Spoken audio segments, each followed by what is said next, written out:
Uh, and welcome, Mel and Blanca. I can see there. It's always good if a few people have their cameras Mm, on. yes, yes, yeah. If you can, Good. please just Camera put review. your camera on. It's Yeah, I mean, it's if you always can, it's it's nice always for me. nicer. Otherwise, I'm talking to a whole bunch of Absolutely. names. Although I can just talk That's to right. Simon, can't I? And Nadej. And Mel and Blanca. And Mashan and Eva, I can see now.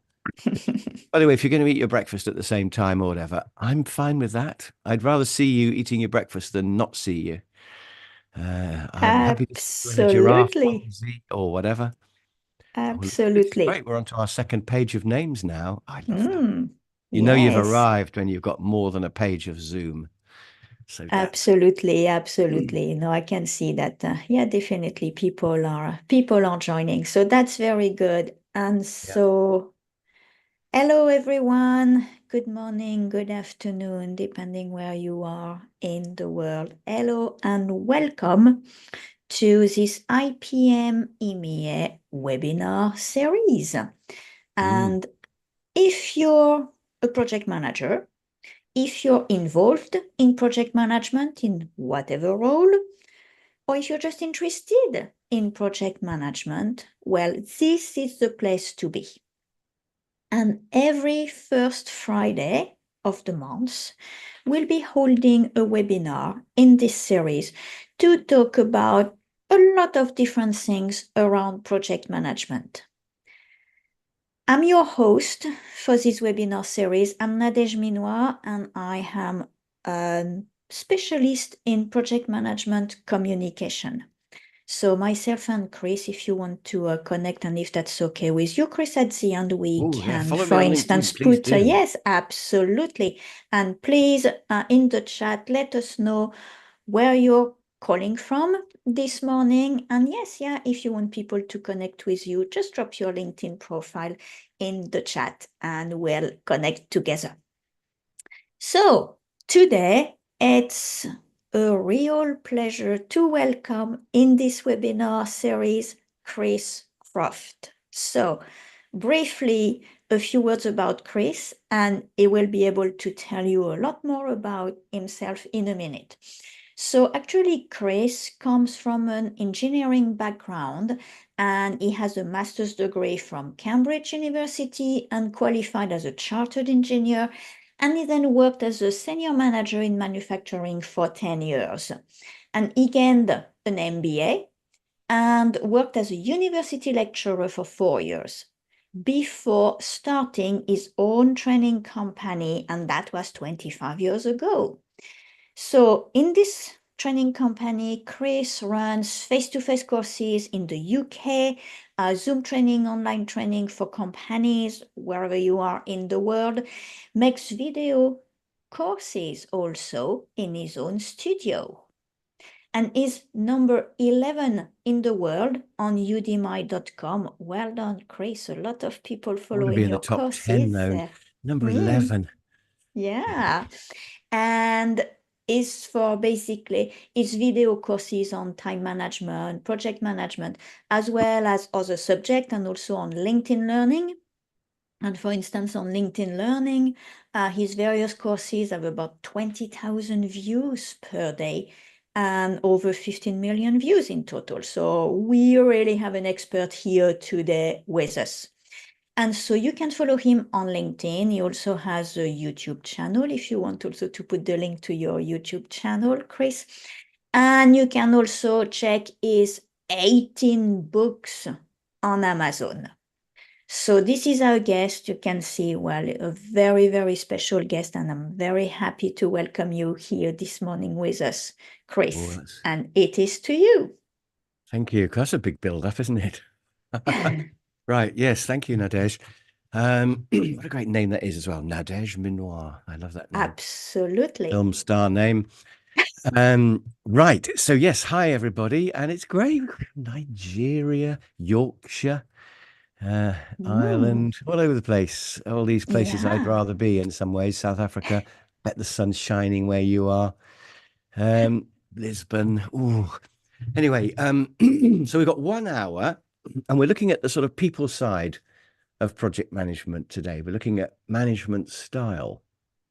And I'm going to show you something that's completely unique to me, which is it's really a posh way of saying I made it up. But I think it's a way of thinking about things that I hope you'll find helpful. And I didn't entirely made it up, because what I've done is I've crossbred two famous theories to produce a sort of mongrel that I think is better than both of them. Oh, got somebody from Mexico, look. Oh, I wish I was there.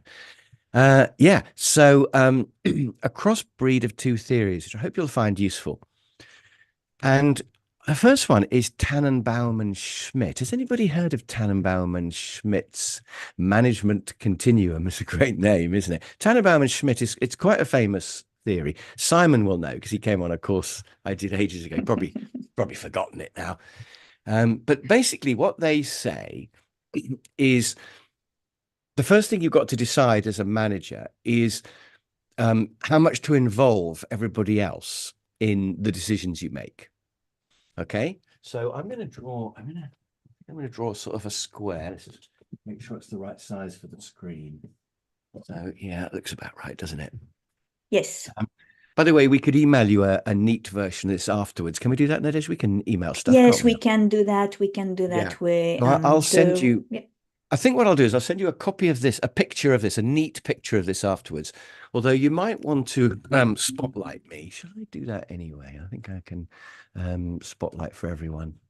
Just means I've got to look at myself though, but I'll have to live with that. So I'm going to send you a neat copy of this, but I'll also send you a typed, proper printed version of this as well afterwards. So don't worry too much about making notes. Just go with it. Try to understand it. If you've got any questions, by the way, stick them in the chat. And I'll try to keep an eye on the chat. And so will Nadej. Yes, yeah. Back to Tannenbaum and Schmidt then. They said it's all about involvement in the planning. And they actually had 5 levels of planning. But I actually think for projects, and particularly for remote projects, you can miss out the first 2. But they said the first option, I'll put it in fact, I'm going to call this planning over here. Planning your project, which, as we all know, is probably more important than implementing the project in a way, or it's more important to get right. If you get the planning right, the implementation should be relatively easy. But I am going to talk about implementation as well up here in a minute. But we're talking about planning at the moment. And they said that the first way is just to tell people what to do. I'm going to put this in brackets because I don't like it. But you could just say, this is the project plan. You're doing this, get on with it. And you could do that. I actually think there's only 2 places for that. One is when there's an emergency, like, the building's on fire. You wouldn't say, what does everyone think? You just say, right, you get the fire extinguisher, you phone the fire brigade, everyone else out. So, but, let's forget that because that's pretty rare. You get the tell. And they also had sell, which is it's a version of tell, but it's where you tell people what to do, but you also tell them why it's a good idea. I want you to do this. And perhaps health and safety would be an example of that, actually, where you say, you've got to wear this hard hat when you're on site because, look at this. I'm going to drop a brick on a watermelon and look how it just goes right through the watermelon or whatever. So you might want to use sell, but we're going to go past them to the next of Tannenbaum and Schmidt's style, which they called consult. And this is the first of the ones that I think is worth seriously considering. So consult is where the boss makes a decision or comes up with a plan, a project plan, but then they say to the team, what do you think of the plan? Have I missed anything? What do you think of my plan? How is it? And they go, oh, well, we've missed this bit, or we're a bit worried about this. And they might be right, they might not, but you can then have a discussion. So at least you don't waste the knowledge that the team might have. And how many times have you said, why didn't somebody tell us about this before they did it? Why didn't they just ask our opinion before they bought this software or they just waded in and did this? So it seems to me that at the bottom of this system, you've got to have consult, where you just say to people, what do you think of the plan? Now, it's not always possible. I mean, the government, for example, can't consult us on everything, although the English government have actually said they want to ask us what to do about the National Health Service. And we're all thinking, well, don't they know? So occasionally consulting can make you look weak if you're right at the top. And sometimes you have to go for tell on the real big strategic things. By the way, I'm really fussy and that line's just not flat enough for me. So I'm just going to have another go. Yeah, I think it looks a bit better. So we've got consult as our first thing. If you want to be a bit more democratic than consult, you can go for share. So sharing is where you don't just say, this is my plan, what do you think? You actually say, let's all sit down and do the project plan together. So, hey, everybody, what are we going to have? What's the scope going to be? How high quality will we go for? And how much money shall we spend on this? And you can discuss it. And then when you're listing the tasks, you say, hey, everybody, what do we reckon the tasks are for this project? And then for estimating, you can say, how long do you think this will take? What will this cost? And you just become a team member. Okay. So if you're drawing these as diagrams, consult would be a sort of two-way thing between you and the team. And there's probably an 80-20 split on who makes the decisions. Whereas on the sharing, I would draw that more as just a group of people like this. And maybe that's you there, that you're the boss. And you're only now, say, 20% if there's 5 of you. So you're massively diluted by the team, but you still do get to have some input to the plan. So I think you can already see if you've got a good team, but you've got a bit of knowledge as well, then sharing would be a good idea for that. Okay, so consult is where you decide, basically, you decide whether you want to listen to them or not. Whereas for sharing, you kind of have to listen to them because you've joined them as a team. Right, now there's one more Tannenbaum and Schmidt style, which is where you delegate. And this is where you're the boss and you just say to the team, come up with a project plan. Obviously, you can have a look at the project plan before they go ahead and implement it. So you've still got control, but you don't have any control over the detail of the plan. Now, you could delegate and then say, well, actually, I don't like that bit there. But then you're almost drifting back into sharing, aren't you? So proper delegating, you go with the plan as long as you don't think it's terrible. You don't tweak it just because it's not what you would have done. And personally, I find delegating quite difficult because I'm a bit of a control freak. And when people do things differently to me, I find it really tempting to go, well, I wouldn't have done it like that. But that's just me. And but actually, I've delegated the garden to my wife. Okay, so out of this window here, she can do anything she likes in it. But that's because I don't care about the garden. But delegating something important, I won't let go of important things like, the filing of my music collection or something. No one's allowed to touch that. So to delegate something that you care about is actually, I think, quite difficult. But it's a really important management skill. And we mustn't spend too long on delegating, but just to say, I think it is, it's definitely got to be one of the tools in your arsenal, one of your options. So delegating, you just say to them, you do it. Okay, so we've got I do it, but ideally I do it, but I'll just check it with you. We do it together, or you do it. Okay, so I could simplify that, couldn't I? For just saying I, we, and you. So it seems obvious to me that those are the options. There is actually another option that I've added to Tannenbaum and Schmidt down the bottom, which is empowerment. So delegating, you give it to them, but you check it before they do it. Whereas with empowerment down the bottom here, you don't even check. You just give it to them and let them get on with it. But I'm going to come back to empowerment over here because I actually think empowerment in a way is part of delegating. So we've got those 3 styles for the planning. Then once we've got a plan, we carry it out. And as I mentioned just now, I actually think that's the easy part of project management. You carry the plan out. And obviously you've got to monitor the progress and you've got to monitor the cost. And you sometimes have to redo bits of your plan as things change. A message has come up saying, it sounds like you might have switched to a different language. Are you speaking Spanish? The answer is, I don't think I am. Anyway, so you keep an eye on the cost and the time, and you You adapt your plan quite often as you go along, and you review at the end. But the doing of the plan is relatively simple, but nevertheless, there are decisions to make. And I think, again, there are three options you've got during the implementation. And I got these from, I've got the book here. I got these from a book called Managing Management Time. Managing Management Time by a guy called William Onken. I'm just going to put Onken in the chat. It's a bit of an obscure book. I think you have to get it secondhand, but if you can get it secondhand, I'd really recommend it. In fact, I'm going to type it in the chat. I really like Managing Management Time. He talks about all sorts of things in there. Like, for example, he talks about juggling three oranges. And the three oranges are doing what you want to do, doing what your boss wants you to do, and doing what the system wants you to do.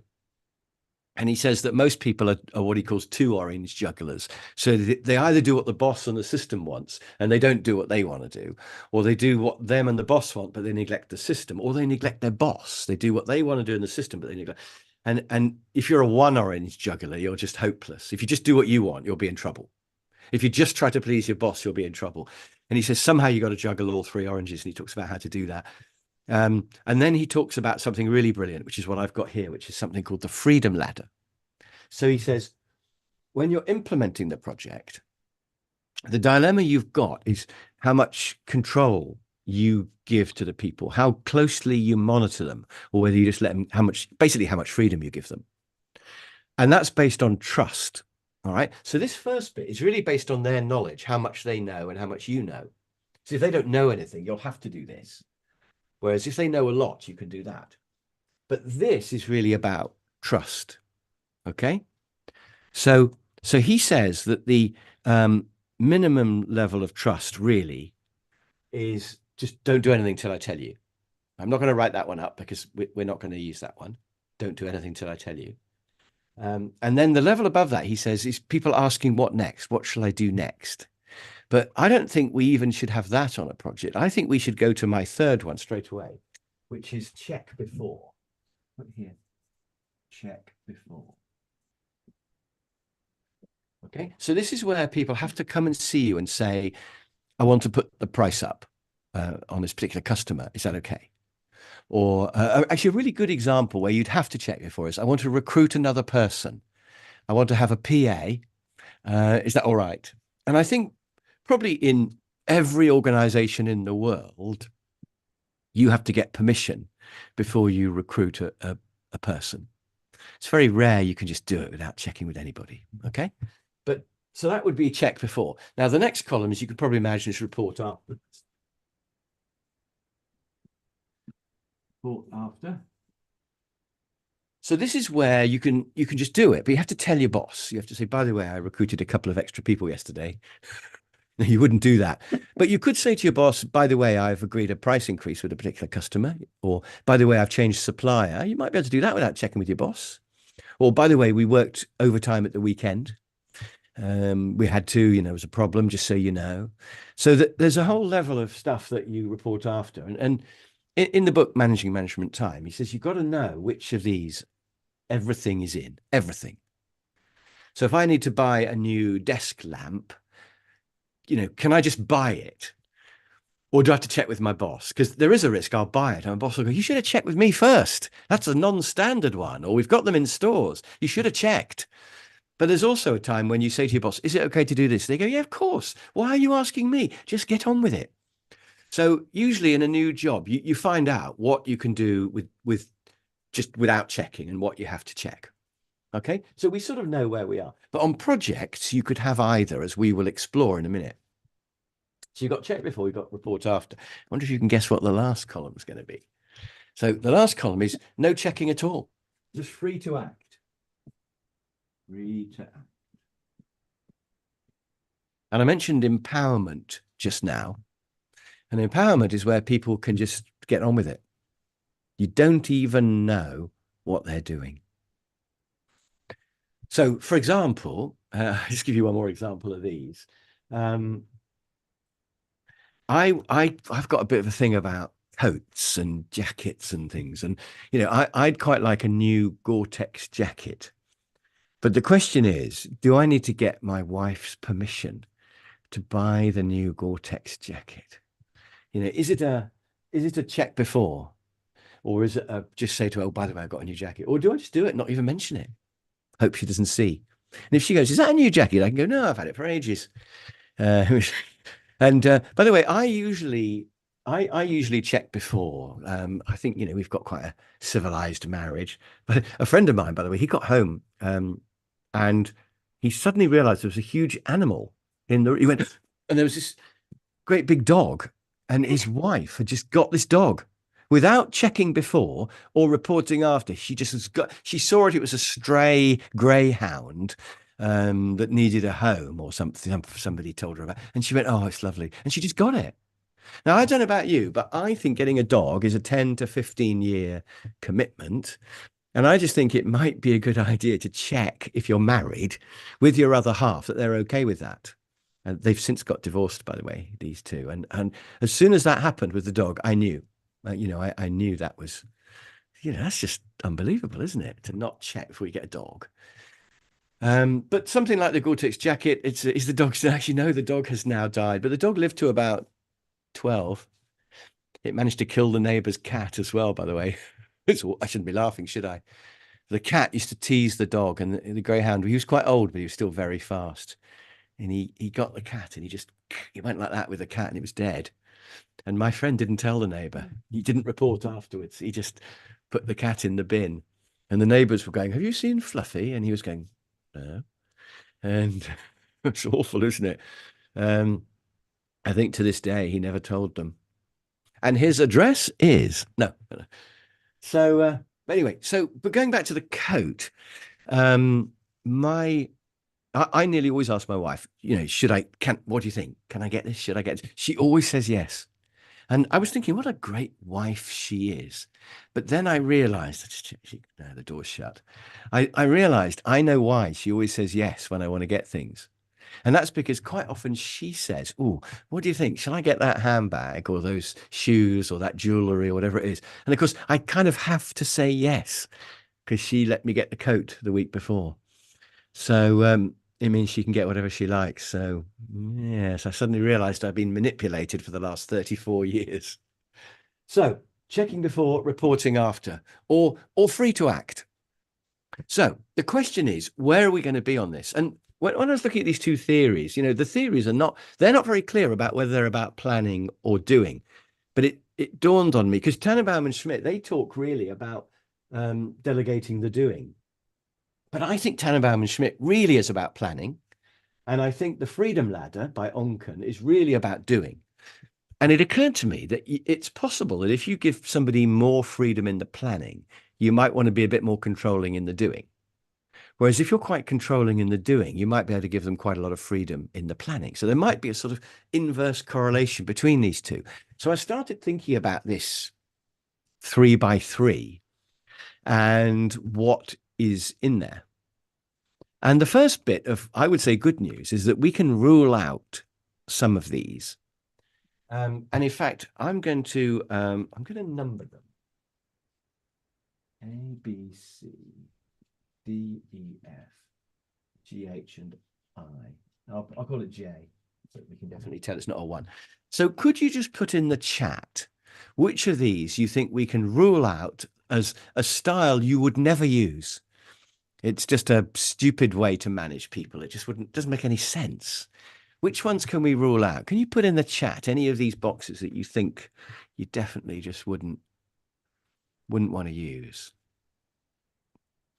So, and just put A, B, C, or whatever combination it is. If you think consult is no good, you can put A, B, and C. You can get rid of all three of those. Although I think there is a place for consulting. Oh, so we've got a definite people are saying J. Yes, quite a lot of people are saying G and J. We've got some G's as well. Yes. Okay. Yes, G and Oh, J. that's We had interesting. one H. Yeah. Someone mentioning that depending on the context, they probably all have a place. Yeah. Well, okay. So let's first of all have a look at J, since a lot of people have pinpointed J. I agree with you. I think J can go. I don't think we should consider J. And I think there's an exception here. So I'm going to put MBWA, if you know what that means. MBWA. But I think for remote teams, remote projects, because nowadays, more and more we've got people all over the world. We've also got people working from home. And for those two reasons, we often have people who we're just, talking to over Zoom or Teams. And I think this is too risky if they're working from it to delegate the planning to them and then just let them free to act. You don't know what they're doing. They could be doing anything. And, even if they've built up a lot of trust, I think it's too risky. I also think they will feel neglected if you just say to them, do what you like. You could argue that's the sort of dream boss, isn't it? The boss who just goes, do whatever you like. But actually, you're going to think, but don't you care? Don't you want to know what I'm doing? So I think they will start to feel unhappy. And I think there's a real risk with people who work remotely that they feel that nobody's interested in them and they're out of touch and they don't know what's going on in the company. And I think if you just give them a job and they just do it, nobody knows what anyone else is doing. And I think it's too dangerous. If you actually are all in one office, I think you could do it as long as you do management by walking about, which is a technical term. You can Google MBWA if you haven't heard of it, management by walking about. Because if you delegate a job to somebody and you let them get on with it, as long as you walk past them every now and then, maybe every day, maybe once a week, and you just have a look at how's it all going, and you just have in a way, there's a bit of monitoring going on there, isn't there? They're not reporting to you, but you're still monitoring because you're going to see it if it's going terribly wrong. Or, maybe you've got a really good salesperson and that if you can see what's going on, if there's a sort of you can see the funnel, you can see the statistics, number of visits they've done, conversion rates or whatever, you could just let them get on with it.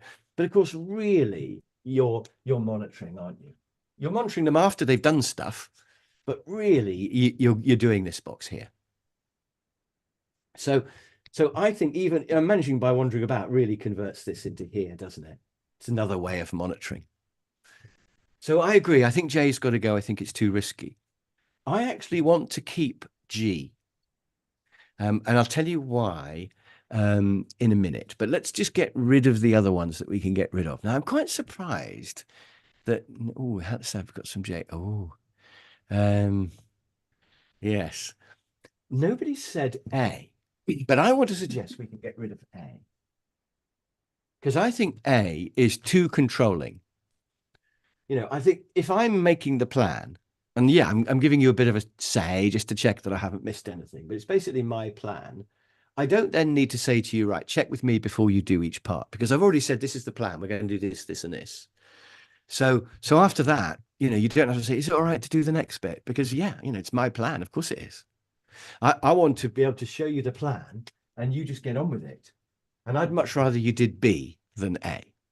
So I think B is absolutely a possible one, where I say this is the plan. Is everybody happy? And we talk about it a bit. We agree the plan. And then you just do it. And after each step, you just tell me you've done it.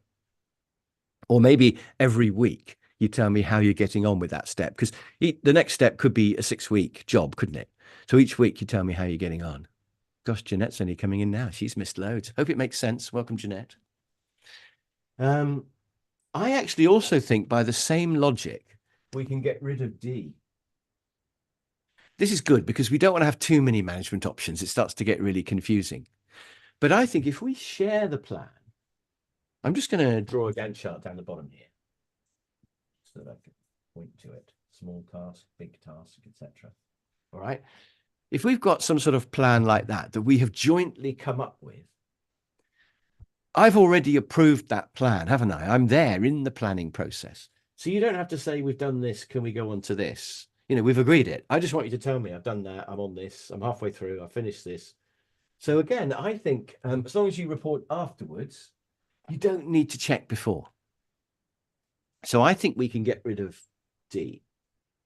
Now, there's one more that we can get rid of. And this one surprised me when I was first thinking my way through this. But we can definitely get rid of it. And that is C. Now, C is my particular poison, actually. It's what I do. If I'm not careful, I end up doing C when I'm in charge of a project. Let me explain why it's bad. So imagine if I do the plan and then I give it to you and you're just free to get on with it. Why would anybody be like that? Why would anybody do that? Because if I trust you enough to just get on with the plan without me even looking, surely I would want to involve you a bit in the plan. And if you're that good that I can just let you do it, surely I should involve you in the planning. Unless you know nothing, if you're just a very reliable implementer, but who knows nothing. But if you're a very reliable implementer who knows nothing, I think I'd want to just have a bit of reporting back on what's going on.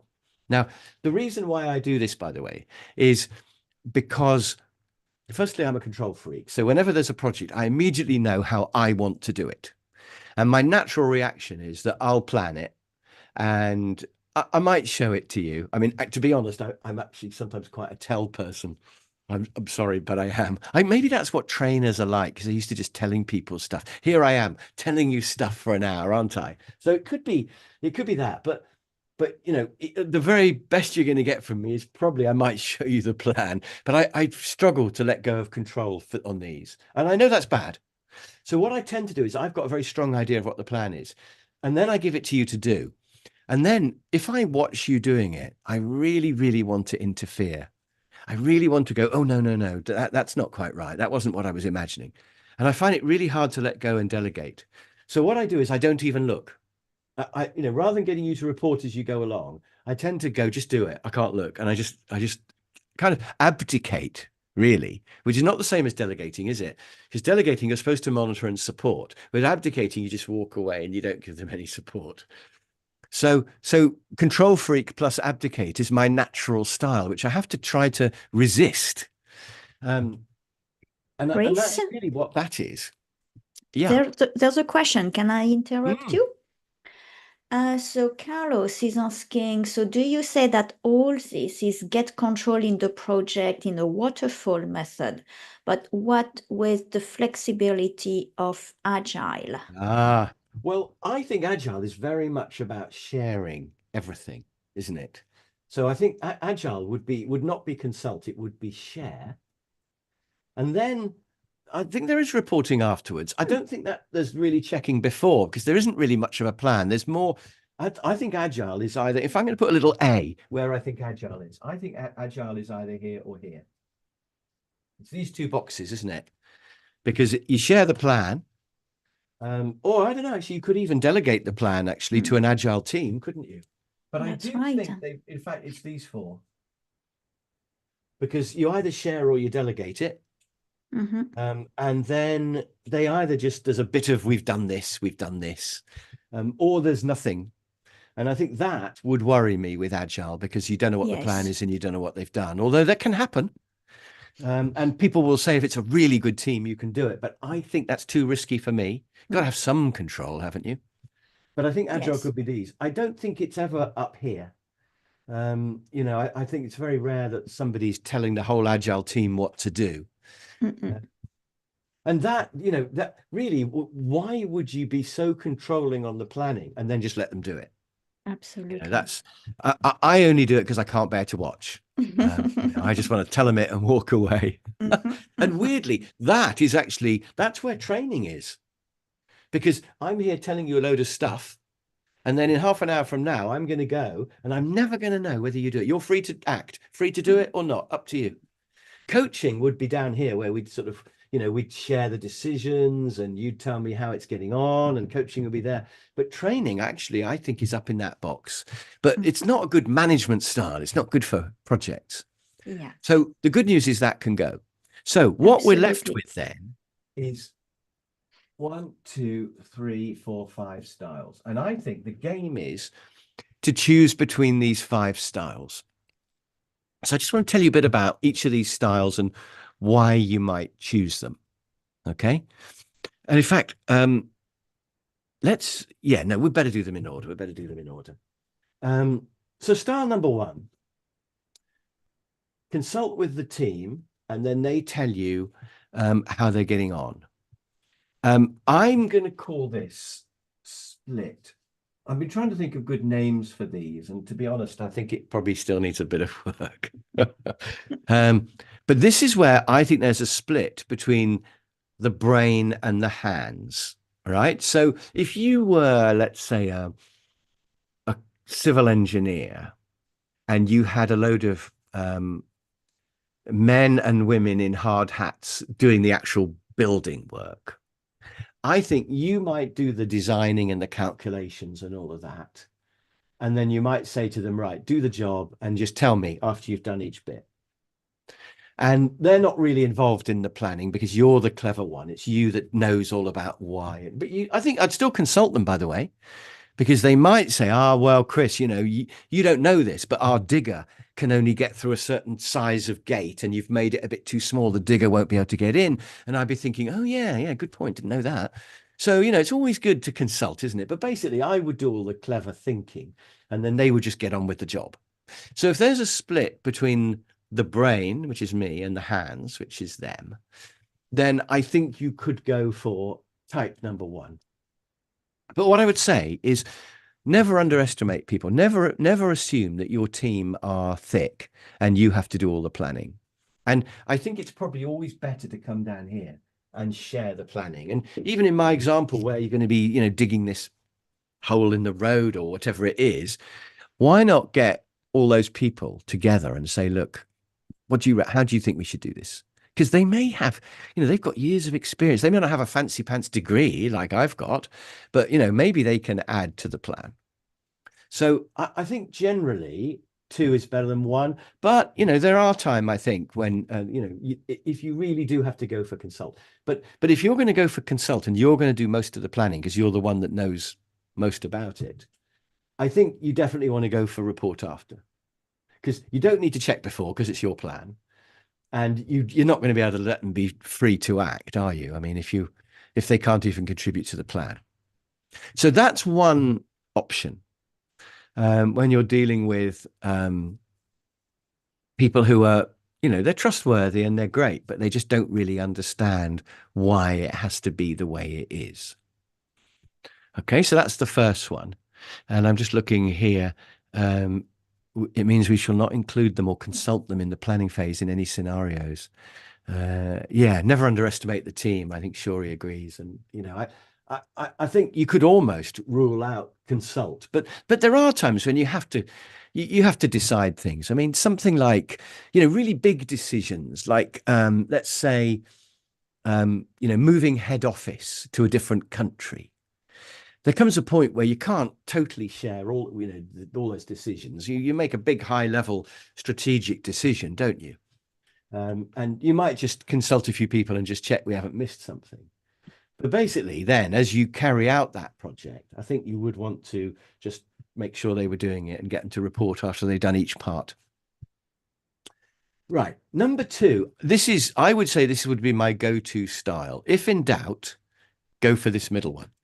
If in doubt, share the decision with your team and then just get them to report afterwards. And I think this would be classic project management, really. So things like listing tasks, estimating, thinking about risk, what might go wrong, share it with the team. The team are bound to come up with things you haven't thought of. When you have to replan the project when something's happened, share it with the team to get ideas. So, you really want to share as much of the planning as you can with the team. And then they just report afterwards. And, the classic way would be you'd have a Gantt chart and they'd be coloring in what they've done. Now, with Agile, you don't have a Gantt chart that's colored in, but you do get some sort of reporting with sort of burn down charts and stuff about, we've used up this amount of time or money and we've done this task and we've delivered this or whatever. So I think, this is the classic. And I think what I would say, what I would call this one, I would call it big and important. Big and important. All right. So, if you were going to open up a new office in a new country, for me, I think, I'd want to share the planning with quite a few of my team, not with everybody in the whole company, obviously, but you'd want to talk to somebody in marketing and finance and all these people. You'd want to share that. And then they report as they go along. And the only question really with the reporting is how often, do they report every week or every month? And I think as a rough guide, I would report every 10% of the project. So if it's a 10-week project, I would want every week to know how it's getting on. If it's a 10-month project, then every month I'd want to know how it was getting on. Roughly something like that. And that's kind of classic project management, so that's fine. Now, if the team are really, really good, I think you could go out to number 3. I think if they're real stars, let's call them,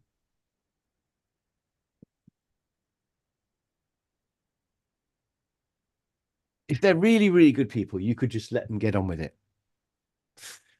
So then you might say, well, in that case, why are you having a share of the planning? And the answer is because you might be really good as well. So if it's something that you know about and they're a really good team, you might decide to share the planning with them. So we agree a plan and then they just do it. And they don't even have to report back. If it's something that's well within their capability, let's say they're salespeople and they're going to, they're going to go and deal with the customer and do the presentation and basically seal a deal. You might have a bit of planning beforehand with them about what the strategy is going to be and what price we're going to charge. But after that, you can just let them get on with it. So if it's quite small, if it's a smallish project, you can just let them do it. If it's verging on a process, really, you could let them do it. Okay. I can see there's something about Agile. We haven't got time to discuss Agile, everybody. No. Yeah, I mean, pros and cons. I'm not particularly a fan of Agile, actually, but, it has its place. I think small software projects, it's great, but certainly bigger physical projects, I don't think you can really do it. I quite like to have some sort of a plan before I start, even though I know it's going to change as I go along. You've got to be a bit agile with your plan for sure. But anyway, we haven't got time to go into Agile now. So I do think there is definitely a place for jointly planning and then just letting them do it. The other thing I'd say about that is sometimes you can't monitor what they're doing. So something like, say, writing software, which is kind of a classic agile thing. You don't even know. Are they 10%, 50%, 90% complete? It's very hard to monitor. And they probably don't even know whether they've solved all the problems yet or whether the next bit's going to be easy or difficult. And so monitoring is almost impossible. And therefore, they have to be just free to act. But if they're good people and they've done plenty of projects like that in the past, as long as you've agreed roughly what's going to happen, you could just let them get on with it.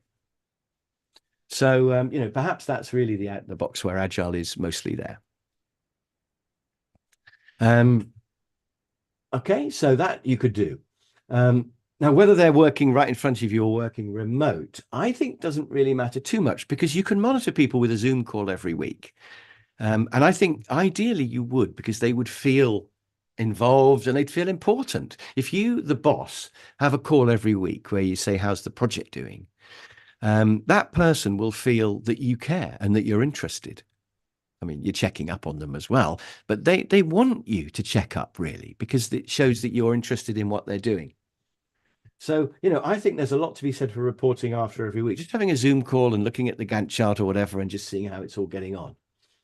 But there are some people who, they're out there, maybe they're out of touch. I mean, maybe they're out on an oil rig or the North Pole or somewhere, in which case, they perhaps they can't even, they have to be free to act. But generally my go-to, I think, would be 2 rather than 3. Now there's 2 more down here. Just to deal with 5 first, actually, because that's quite similar to 2. So what we're doing here is, instead of sharing, we're going to delegate the planning to them. And then they report afterwards each time. Now, how's that going to work? And I think that would absolutely work if they're an expert in something. And if you're not, I don't know about you, but I've done some management jobs where I didn't really know that much about the technicality. I was in charge of a printing press factory for a while, and I didn't know anything about printing presses at all. And you might argue, well, how can you be in charge then? But the answer is I delegated it. And I remember once they came into me and they said, Chris, this machine's making a terrible noise. We think it's going to break any minute. And I said, well, what are the options? And they said, well, we could just leave it and wait till it fails, because it might go on for years making a terrible noise. Or we could do a bodge. We could take it apart and just do a quick sort of bodge. Or we could order a new one. And I said, well, what do you reckon? And they said, well, we think do the bodge. And I went, great, do that. And they went, thanks, Chris. And off they went. And I remember thinking, management's easy. You just ask them for the options. You ask them which option to choose, and you go, good idea, off you go. And really, without them notice, they thought they were sharing that decision, but really I was delegating that decision. What do you think? And I had to, because I didn't know the answer. But actually, I think that was good management, because they knew the answer. They were just coming to me because the previous boss was a control freak or something like that. If I'd been an expert, I'd have started to interfere. Well, why is it like that? Why haven't you done it? But I think I was actually quite a good boss, because I just let them get on with it. And then you start getting into, well, what's the point of a boss? And the answer is, the point of the boss is to stand back and think, are the systems right? And why does this problem keep happening? And should it be somebody else's job? And it's to stand back and look at them, to work on the machine, not in the machine. And so if you're in charge of a job where you don't know every detail, and that's always going to happen, by the way. I mean, if you've got a load of people writing different types of software, you can never know how to write every type of software, every type of code. I mean, you can't. Any job nowadays, it's so knowledge-based now, you can't possibly know everything. So I think that there is a time when you have to delegate because you just don't know. And so, you're giving it, you means the team. You're having to delegate it to the team. And then, so you let them come up with their plan. And as long as they report after they've done each bit, it's fine. Everything's fine. And how far wrong can they go? And they can only go wrong by the gap between the reporting. So if it's a 10-week project and they're reporting every week, the worst that's going to happen is they do nothing for a week, or they go in the wrong direction even for a week. And then when you see them, you go, so how have you been getting on this week? And they go, well, we've done nothing, or, we've got stuck. And 1 week has gone by. So it's not too risky, is it? So I absolutely think if they're really good people, if they're the experts, then, why not just delegate it to them and they can just report afterwards as they carry on? You've got enough control and it's really empowering for them.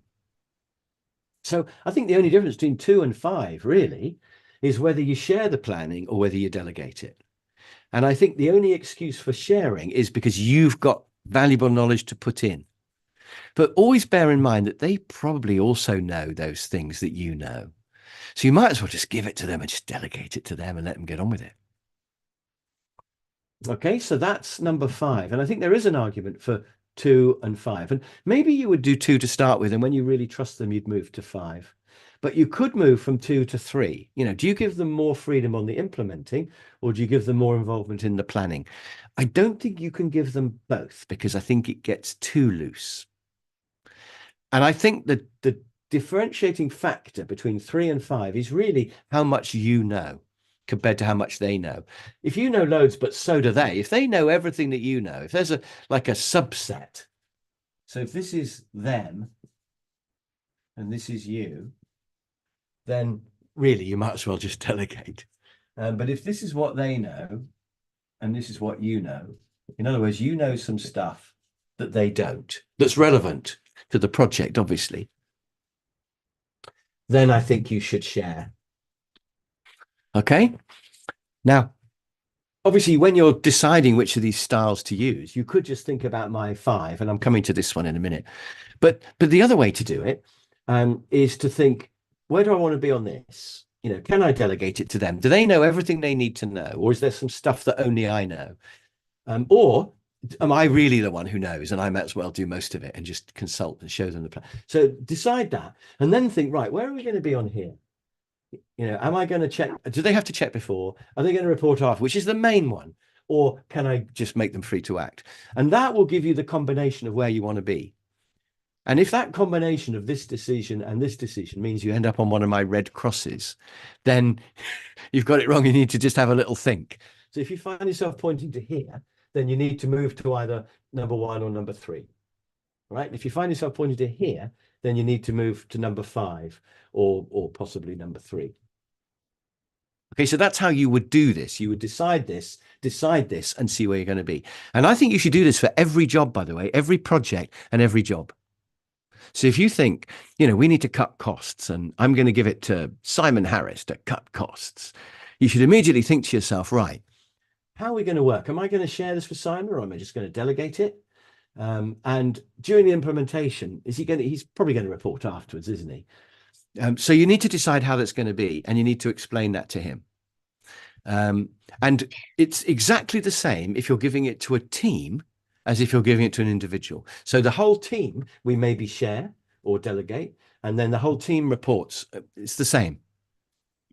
Okay. There is a question, yes, from Jennifer, and I think I know the answer, but I can see it. Would you share what approach you've chosen on your matrix here with your team? Absolutely, yes. Thanks, Jennifer. That's a great question. Definitely. This is not a secret thing that you do to people. In fact, most of management, I think, shouldn't be secret. So, absolutely. And you should say to them, I'm thinking we should share this because I've had a bit of experiences in the past. Is that all right? And they may go, no, just delegate it to me, they may say. Or they may say, well, we can't really help. We'd rather just be told what to do, Or you may say, look, I'm doing consult because we haven't got much time and I already I know exactly what I want, but I do want to just check it. So you should absolutely explain. And I want you to report afterwards, just so that I know roughly what's going on. But you just go ahead and do it. We'll just have a meeting once a month. So you should definitely. And if you have a boss, which pretty much everybody here will do, you can use this on your boss as well, because you can decide where you want to be. And you can say to your boss, I want to be here. So you can say, look, quite often you come up with a plan, but I'd like to at least have a share of the plan. Or you could say, it's great that you're sharing the planning with me, but I think you can just delegate this to me because it's very similar to ones we've done before. Just give it to me. I'll do it. But don't worry, because I'll check before I do it. Or don't worry, because I'll tell you after I've done each bit. So you'll know where I am at any stage. So I think you can actually influence your boss to either go down or up. I mean, I've had stuff delegated to me in the past that was horrible and really difficult. My boss obviously thought it was easy, but I didn't. And what I should have said to my boss was, thanks for giving me this job. I love the way you've got so much faith in me, but actually, could we share the planning? Because I don't feel I know enough to just do the whole thing. What I did actually was just do nothing and hope it went away, by the way. And 6 months later, the boss went, you still haven't done that. It was to have better links with French universities. That was what he gave me. And I thought, I don't know how to do that.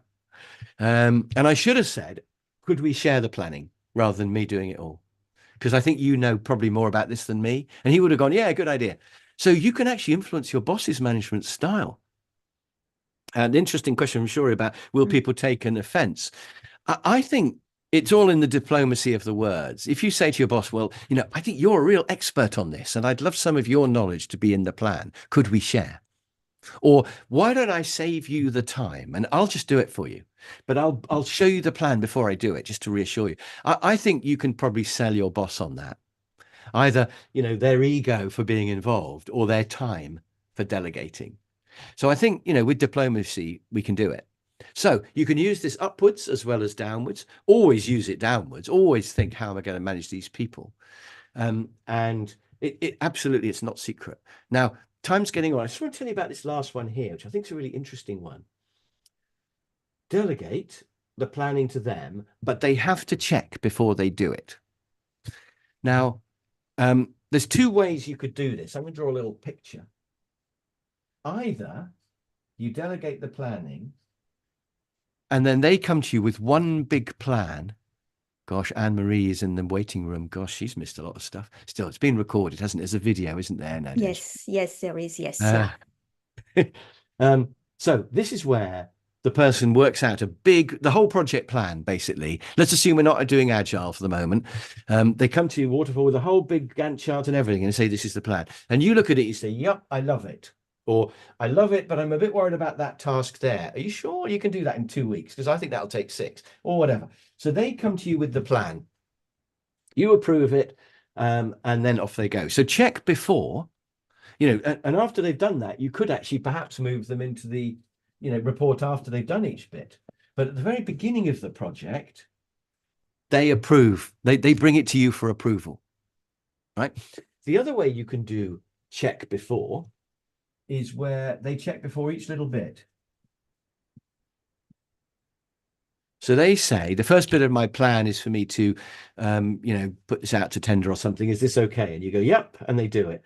And then they come back and say, right, now I'm ready to go and see customers. This is what I'm planning to say to them. Is this okay? And you go, yeah, brilliant. And they go, right, I've been to see the customers now, and they say this. So this is what I'm planning to put on the website. Is that okay? And you say yes.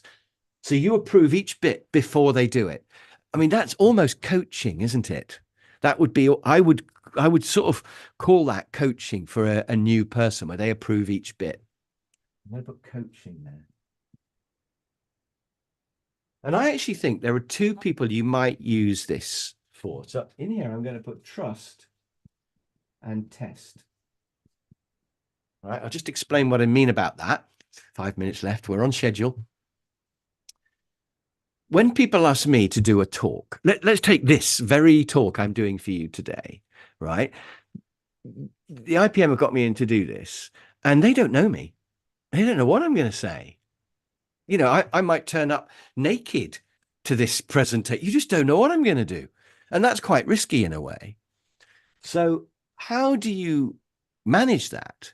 And the answer is you check with me beforehand, what am I going to say? Okay. So you have to delegate the talk to me because I'm the one doing it, and you've given it to me because you can't do it. You've hired some guy in to do a talk. So you have to delegate the talk to me. But since you don't know me, you don't really trust me, and that's fine. You check before and you say, can we see your slides, or can we see what you're going to talk about? Okay. Now, I find it a bit weird that people don't trust me because it's me. But actually, when you think about it, they don't know me. Why should they trust me? So, and then when I say I'm going to draw on the whiteboard, they go, well, haven't you got any slides? Oh my God. Well, how do we know what you're going to do? And I go, well, you're going to have to trust me. So I totally get it that something like a guy coming in to do a talk, I think it has to be check before, and that I'm fine with that. So that's what I mean by trust. And anybody new in the job, the first project you give them, however impressive they seem, you might say to them, this is your first one. And you've probably had different culture in your previous companies and things. So can you bring me the plan? I'll have a quick look at it. I'm sure it'll be great. And then you can just go ahead and do it. So you delegate the planning to them almost as a test, actually. And then you can see what it's like. And if they come out with a fantastic project plan and their estimating is spot on and they've really thought through the risk and it's all really great, you can then think brilliant. And then you can say to them, okay, well, look, go ahead, just go ahead with the project, but let me know after you've done each task. And you can promote them from 4 to 5, can't you?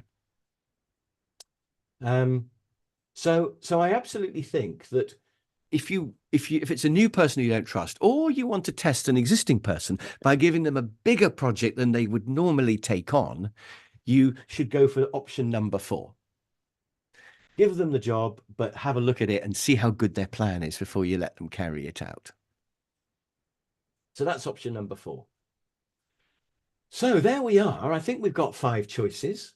As I mentioned, the way in is probably to think, where are we going to be on Tannenbaum and Schmidt? Where do we want to be on the implementation? Do we need to check it before they even start? Can they report back afterwards as they go along? Or are we going to just give them total freedom? That one does worry me, but I think sometimes you have to, because you can't, they're so well established. They or it's too hard to monitor them. So occasionally you might have to go for that. And then see where the combination of that and that takes you. And if you find it's taking you here, you're a control freak. If it's taking you here, then you've got my problem as a manager. If it's taking you down here, you're probably too laissez-faire. So you just want to, make sure it's one of these. But the go-to, if in doubt, I would go for number 2. I would share the planning, get them to report afterwards. And that does tick the boxes for both agile and waterfall. There's a question, I know we've got to finish in a minute. There's a question I've just seen from Emmanuel, which says, when checking, don't we lose the notion of delegation? Now, just to expand on that very briefly, when you delegate something, you either check or you don't, right? And if you check on somebody, it is saying that you don't entirely trust them. But people don't seem to be worried by that. And in fact, if you don't check, they'll think you're not interested and you don't care. So if you check diplomatically, if you say, look, you're doing a brilliant job and it's just nice to see, or you could say, look, I need to know what's going on in case my boss asks, or, there are ways you can check without it sounding as if you don't trust them. But really, you are checking because you don't trust them. But you're also checking because they might need support. Now, with empowerment, you don't check, but they're supposed to come to you for support. In fact, I'm going to draw very quickly. I'm going to draw a little 2x2 up here. Let's just show you this. Right, so we've got monitoring. Monitoring and checking are the same, really. Monitoring and not monitoring. And then we've got support and no support. So delegating is monitoring and supporting. So you keep an eye on what they're doing so that you can give them support if they need it. And it's all about support and help. The hard thing is not to interfere, because I monitor and then I call it supporting, but really it's interfering. So when you monitor, you got to think, well, they're doing it differently to me, but I'm going to let them learn leave it to their own way. Oh, it's really difficult. I interfere in my kids' lives all the time. Oh, I wouldn't buy that house. Really, you've got to let them live their lives, haven't they? So anyway, that's delegating, and it's difficult. Now, we've already talked about abdicating, no monitoring, no support. And that's where you just don't even look. And if it goes wrong, you try to blame it on them. But of course, it's your fault, really, for not monitoring and not supporting. Everything's your fault if it goes wrong. But abdicating is where you just give them the job and you're not even there. So that's definitely bad, isn't it? I'm gonna cross that one out, actually. We talked briefly about empowering. This is where you don't monitor, but you are available for support. You give them the job and you say, I'm not going to monitor. I won't know if you need support. So the one rule is, if you need support, you must come to me and you must ask. Okay. And I'll always be here to help you. So that, I think, is an amazingly brilliant management style, but you've got to really trust somebody. And personally, I would delegate at least 10 times before I went to empowerment. They'd have to earn it. But if every time I delegate a job, every time I monitor, it's going really well, I would think, after a while, I don't need to monitor anymore now. When I cook, my wife always checks my cooking. And I think, well, I have actually cooked quite a lot of meals now. She goes, how many onions are you putting in there? I think, well, can't you just let me get on with it? So, I'd like to be promoted up to empowerment by my wife, but we haven't quite got there yet. So there's one more here, monitoring and no support. This is the final thing I'm going to tell you about. This is what I call the seagull. Have you ever had a boss who comes flapping in, poos all over you, and flaps away again? So they basically come in and they go, this is rubbish. That's not right. I don't like this. Goodbye. And off they go again. And you think, well, you're monitoring me, but you're not giving me any support at all. You just come in, tell me it's not good enough, and go away again. And that's like a seagull flapping in, pooing and flying away. And that, I'm going to cross that out as well, because that's just not acceptable. If you're going to monitor me, you should at least give me some support as well. If you've watched The Apprentice, then you'll see that style in action on the TV program. So, okay, so you've always got to give support, and the only question is really whether you monitor or not. And on this all of this, apart from that last one, J, I would say is forms of delegating, actually.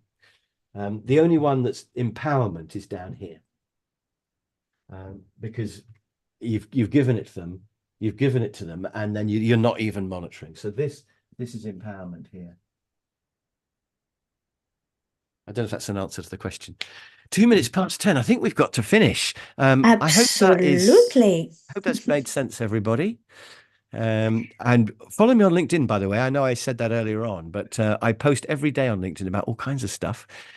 Check out my website as well. I've got a blog on my website, but LinkedIn's really the place to go. Over to you, Nadej. So thank you excuse me. Thank you very much, Chris, for this wonderful talk. I'm sure we all learned a lot, and it was a very, very interesting model to present to us. So thank you very much. Thank you, everyone, for attending today, for your engagement. And just to close very quickly, I hope that we'll welcome you back in a month's time in our next webinar. And in this next webinar, we'll be talking about how to develop your influence skills as a project manager. And Ooh, oh boy, important. don't we need to influence a lot of people when we're a project manager. So thank you very much, Chris. Thank you everyone for attending, and see you next time. Bye for now, everyone. Bye. Thank you so much.